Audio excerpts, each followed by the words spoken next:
Hey everyone, this is Marc Bates. I'm a metabolic health coach, and today's topic is the surprising science behind keto's effectiveness for obesity and diabetes. The first diet book wasn't about counting calories or eating less fat. It was about carbohydrate restriction, a concept that has deep historical roots. When William Banting published his low-carb diet book in London in 1863, he documented what would take modern medicine another 150 years to confirm through rigorous science. Carbohydrate restriction is remarkably effective for weight loss and metabolic health. This historical fact might surprise those who view ketogenic diets as a modern trend. However, the evidence supporting their effectiveness against obesity and type 2 diabetes has been building for decades, with one name constantly at the forefront of this research.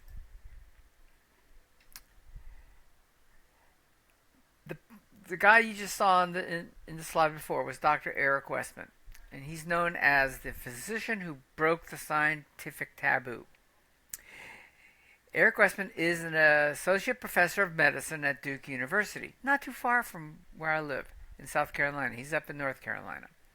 He has published over 45 peer-reviewed papers on the ketogenic diet and has been prescribing it for over 20 years. In 2006, he established Duke's Keto Medicine Clinic, treating over 5,000 patients.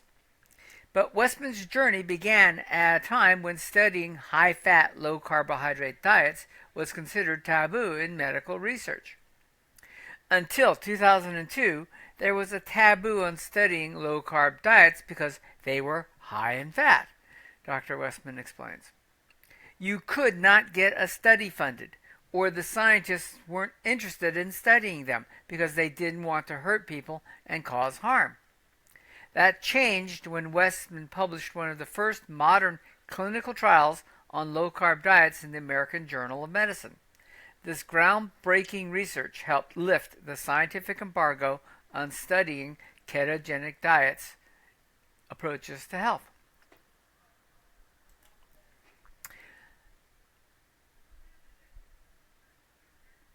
So once again, here's another picture of Dr. Westman. The evidence for obesity treatment. What happens when we directly compare low carbohydrate ketogenic diets to conventional low fat approaches for weight loss? The data is remarkably consistent. In head-to-head comparisons across multiple randomized controlled trials with over 2,500 patients in each group, low-carb diets consistently outperformed low-fat diets for weight loss and metabolic improvements. The first randomized trial in the modern era comparing these approaches was published in 2004 in the Annals of Internal Medicine.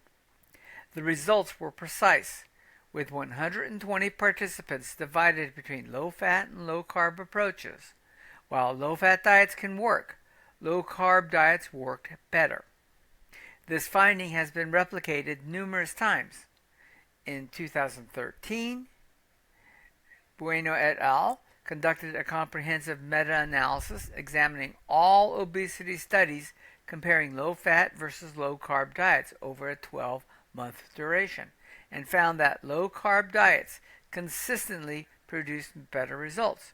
A meta-analysis is an analysis of other studies, of multiple studies. Dr. Westman bluntly says, if it were soccer, the score would be 31-0. That low-carb wins. It's not even close, and it would be FDA approved if it were a drug. But, which is just another way of saying the confidence you have, how much confidence you have in something actually working, right? Transforming diabetes management. The evidence for ketogenic diets in type 2 diabetes management is equally compelling, though it represents a dramatic departure from conventional approaches. For decades, diabetic patients were instructed to eat carbohydrates and then take medication to control the resulting blood sugar spikes. The ketogenic approach flips this model on its head, restrict carbohydrates severely, and many patients can reduce or eliminate their need for medication. In Dr. Westman's clinical practice at Duke, approximately 98% of patients with type 2 diabetes were able to reduce or eliminate insulin through the ketogenic diet approach. A randomized controlled trial comparing ketogenic diet versus a low glycemic index type diet for type 2 diabetes found that diabetes medications were reduced or eliminated in 95.2% of patients on the ketogenic diet, compared to 62% in the low glycemic index diet group. So if you have diabetes, has your doctor told you this stuff? Just a question. This evidence has been so compelling that in 2023, the American Diabetes Association published a paper supporting the use of low-carb and ketogenic diets for the treatment of type 2 diabetes. This represents a significant shift in mainstream medical guidance. Okay, real quick, please, if you could, like, share, and subscribe. It really does help the channel. Thank you in advance. Understanding the mechanism. Why do ketogenic diets work so well in these conditions? The answer lies in understanding insulin's role in metabolism. Carbohydrates stimulate insulin secretion more than any other macronutrient. For people with insulin resistance, the hallmark of type 2 diabetes and many cases of obesity, chronically elevated insulin levels promote fat storage and prevent fat burning. In Dr. Westman's clinical approach, insulin levels fall dramatically by drastically reducing carbohydrate intake, typically to 20 grams a day or less. This creates a metabolic environment that allows the body to access stored fat for energy. The body then produces ketones, alternative fuel molecules that can supply energy to the brain and other tissues without significant carbohydrate intake. This state of nutritional ketosis gives the diet its name. What's particularly notable is how this approach addresses the entire cluster of conditions known as metabolic syndrome: high triglycerides, low HDL cholesterol, increased abdominal circumference, that's belly fat, right? High blood pressure, and elevated blood glucose. Beyond weight loss and blood sugar. While obesity and type 2 diabetes have the strongest evidence base, ketogenic diets show promise for numerous other conditions. In a pilot study on women with polycystic ovary syndrome, PCOS, a ketogenic diet led to significant improvements in multiple parameters. Body weight decreased by 12%, free testosterone by 22%, LH-FASH ratio by 36%, and fasting insulin by 54% over 6 months. 2 participants with previous infertility problems even became pregnant during the study period. Dr. Westman has also successfully treated patients with irritable bowel syndrome, non-alcoholic fatty liver disease, acid reflux, GERD, and lipidemia using the ketogenic approach. Emerging research is now exploring applications for neurodegenerative conditions like Alzheimer's and Parkinson's disease. Though this evidence is still preliminary, but a lot of work is being done by a couple of top national psychiatric doctors at Harvard University. Okay, so this stuff's coming up. It's big news. Simplifying the approach. Despite the growing popularity of ketogenic diets, confusion abounds. Do you need to measure ketones, calculate macronutrient ratios, add butter to your coffee? Dr. Westman himself advocates for simplicity. In his clinical practice, he uses an approach derived from the Atkins Center in New York City, where the diet was used successfully for decades. The most crucial factor is keeping carbohydrates low. For most people, staying under 50 total grams per day will induce ketosis, but Dr. Westman typically starts patients at 20 grams or less to ensure consistent results. And that's my goal, is that everyone tries to get at least 20 grams, gets no more than 20 grams a day of grams of carbohydrates in your diet. Okay? Patients are instructed to eat meat, poultry, fish, shellfish, and eggs until comfortably complete with, and that's satisfied or full, with limited amounts of salad greens and non-starchy vegetables. But once again, I would tell you that the salad greens and non-starchy vegetables also hurt you, so you probably don't want to avoid those. But Dr. Westman and I may disagree a little bit on that. There's no need for exotic supplements, expensive keto products, or complicated tracking systems. Once again, I'll basically agree with Dr. Westman there that you don't need exotic supplements. Keto products are, for the most part, a waste of time. Okay? And complicated tracking systems are not needed. But if you're like me and you're the type that just thrives on data, you're going to go towards the tracking systems. So you can go to the ones that are not that complicated. Okay?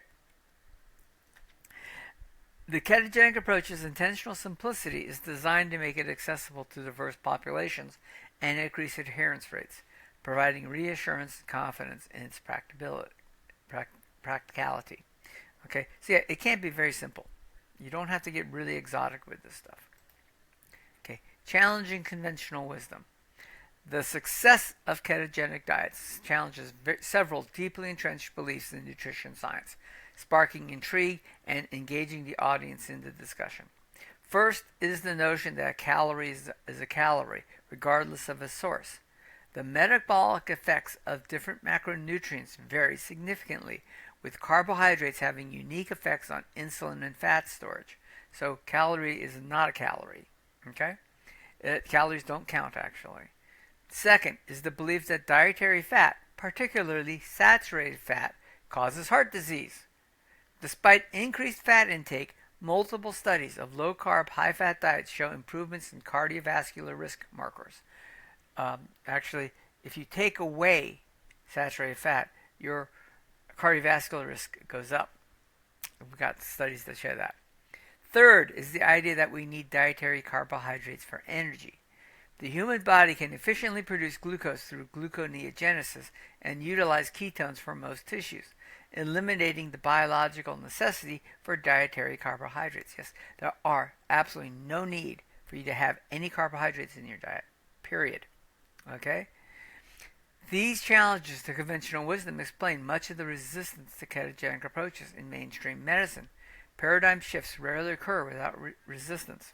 And one thing you'll see on my channel is I do several videos on athletic performance on a ketogenic diet, because everyone, especially in athletic world, thinks that they need a lot of carbohydrates for energy. They don't. They actually work better on ketones.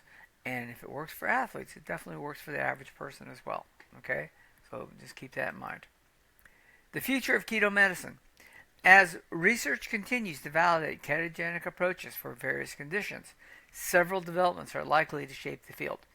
One is the establishment of new normal laboratory values for people in nutritional ketosis. So again, if your doctor takes your blood work and looks at the values, they're going to be a little concerned about some of this stuff, because these things are out of whack that I'm used to. But they're used to seeing sick people who are eating a lot of carbohydrates, and your blood work will vary from them significantly. Okay? Current reference ranges are based on populations consuming standard high carbohydrate diets. Basically, the reference ranges are based on sick people. Right? Specific markers, particularly lipid profiles, may look different in those following ketogenic diets without indicating increased health risks. Another is the continued expansion of clinical applications. As Dr. Westman notes, patients often report improvements in conditions that have yet to be formally studied. Right? So, if you eat a ketogenic or a carnivore type diet, and your knees stop hurting and the arthritis seems to go away, well, there's not a lot of studies on that, and doctors don't know about that. But the evidence is there that this stuff seems to be working. So, remember, N equals 1 is valid when it comes to you, and you are the CEO of your own health. Perhaps most significantly, the integration of ketogenic approaches into mainstream medical practice continues to accelerate. The American Diabetes Association 2023 endorsement of low-carb and ketogenic diets represents a watershed moment. Yeah, but you got to be careful with that one, because if you are diabetic and you get the American Diabetes magazine, they're still pushing carbohydrates. It's because guess who supports them? A lot of food companies. Okay, so you just gotta be careful about that. Follow the money, as always. Okay, so beyond the keto confusion, the scientific evidence supporting ketogenic diets for obesity and type 2 diabetes is robust and growing. What began as a medical heresy was gradually transformed into an evidence-based approach with impressive clinical outcomes. Dr. Westman summarizes it simply. Keto is safe and effective for obesity and type 2 diabetes and may be useful for many other conditions. When it's done right, keto works for virtually everyone. Right? And that's important. As with any medical intervention, right? The key lies in proper implementation and individualization. So if your doctor doesn't know anything about keto diets or tells you that they're unhealthy, remember, you are the CEO of your health. Go find another opinion on that. Or just go ahead and tell your doctor you're going to try this. You want to see how well it works for you. And as you get better, you can provide them with evidence that it works. Okay? But once again, do check with your medical doctor before you make any drastic changes in your life. Okay? But for millions suffering from obesity and type 2 diabetes, remember, we're talking about upwards of 40 to 50% of Americans are considered obese and have type 2 diabetes or are type 2 prediabetes, okay, are pre-diabetic, if not more. The evidence suggests that carbohydrate restriction deserves serious consideration as a first-line therapeutic option, not a last resort. After 150 years, William Banting's approach has been vindicated by modern science. The question now is how quickly medical practice will adapt to incorporate these findings. Okay, and we're working hard to make it happen quickly. All right, thanks for watching. If you have questions or comments, please leave them in the appropriate section. If you have an idea of something you'd like me to cover in a future video, let me know what it is. I'll get started on it right away and we'll see what we can do for you. This is a community. We're here to help you find the answers you want. Thank you very much.